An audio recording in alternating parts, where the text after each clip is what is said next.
The knife never announces itself. It smiles, it listens, and then it waits. Most men are destroyed not by enemies but by people they trusted enough to stand behind them. That is the part nobody warns you about. We are taught to watch the front, to brace for attack, to fight openly, but betrayal does not roar, it whispers. And if you listen closely, Niccolò Machiavelli has been whispering the warning for over 500 years. This is not a motivational fairy tale. This is a survival manual. Niccolò Machiavelli did not write about how humans should behave. He wrote about how they do behave when power, fear, and desire enter the room. His conclusion was cold, uncomfortable, and accurate. Most people are loyal only when loyalty costs them nothing. So if you want to survive, build, and dominate your own life, there are 3 types of people you must never trust. Not because they are loud villains, but because they hide in plain sight. Let's begin. First, understand this. Trust is not a feeling.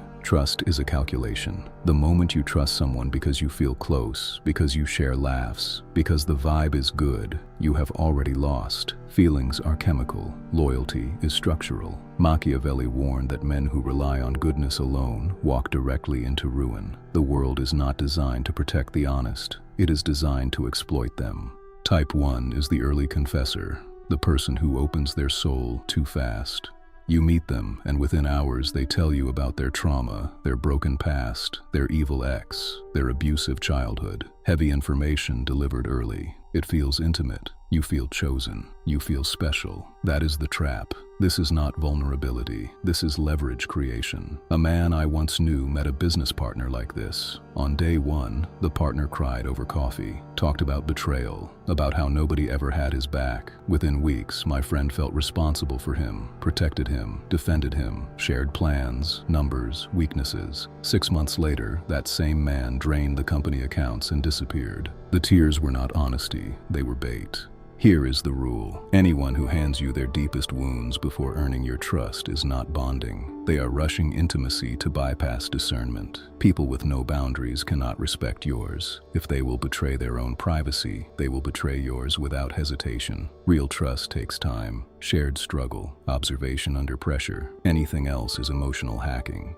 Type 2 is the neutral observer, the man with no spine. He says things like, I see both sides. I don't want to get involved. I just want peace. Sounds mature, sounds wise, sounds safe. It is none of those. Machiavelli thought that neutrality benefits no one except the neutral himself. In conflict, the man who refuses to choose reveals one thing only: self-preservation above principle. Imagine you are publicly disrespected, lied about, undermined. You know you are right. You ask a friend to stand with you. He shrugs, says he wants to stay out of it. Understand this clearly. Silence is a decision, and it is never neutral. The neutral man does not defend you because defense has a cost. Loyalty requires friction. It creates enemies, and he is terrified of losing access. Watch history. Watch crime films. In The Godfather, the most dangerous characters are not the men who declare war. It is the ones who wait to see who wins before pledging loyalty. Those men always betray someone. If a person will not stand with you in small conflicts, they will vanish in real ones. They are spectators, not allies. And when pressure comes, spectators save themselves.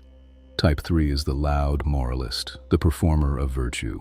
I'm an empath. I hate drama. I would never lie. I'm just a good person. Any man who must announce his virtue is advertising a costume. Machiavelli understood the power of appearances. He warned that it is not necessary to be virtuous, only to appear so. The modern manipulator takes this further. He weaponizes morality. These people talk constantly about values. They posture online. They judge others loudly. They present themselves as the conscience of the group. But watch their actions when nobody is watching. How do they treat waiters? How do they speak about friends behind closed doors? How do they react when they are not praised? I watched this play out once in a social circle. One man was universally praised as the kindest, most ethical person there. He donated publicly, spoke softly, always corrected others on morality. Behind the scenes, he slept with his friend's girlfriend and framed another man for his own mistake. When confronted, he cried and said, "How could you accuse me after all I do for people?" That is the mask slipping.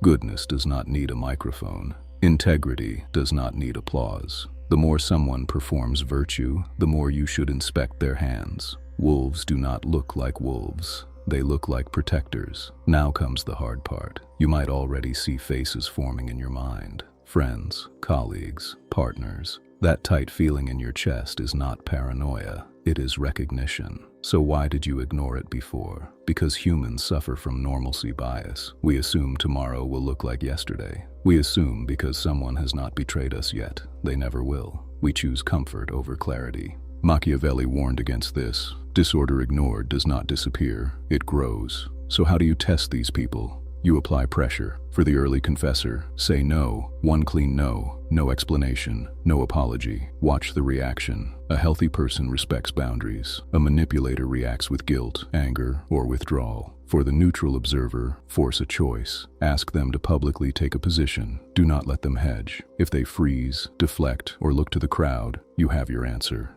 For the moral performer, withdraw validation. Stop clapping. Stop praising. Treat their goodness as expected. If rage, contempt, or manipulation appears, you have seen the truth. Pressure reveals structure, always. Once you know, do not confront, do not announce, do not dramatize. Machiavelli despised emotional reactions. He valued control. The amateur exposes, the master withdraws. Reduce access, become unavailable. Let them starve for attention elsewhere. Predators get bored when prey stops bleeding. This does not mean trust no one. That is fear disguised as intelligence. The goal is precision. There are loyal people in the world, rare ones. They speak less, they act more. They stand beside you even when it costs them something. They do not need to say the word loyalty because they live it, but you will never find them if your circle is full of parasites. And now the final warning. Look inward. Are you the confessor using pain as currency? Are you the neutral avoiding conflict to stay liked? Are you the performer chasing approval instead of truth? Machiavelli warned that self-deception is the most dangerous deception of all because it blinds you from the inside. If you want loyalty, become loyal without advertising it. If you want strength, practice strength when no one is watching. If you want kings at your table, stop behaving like a courtier begging for approval.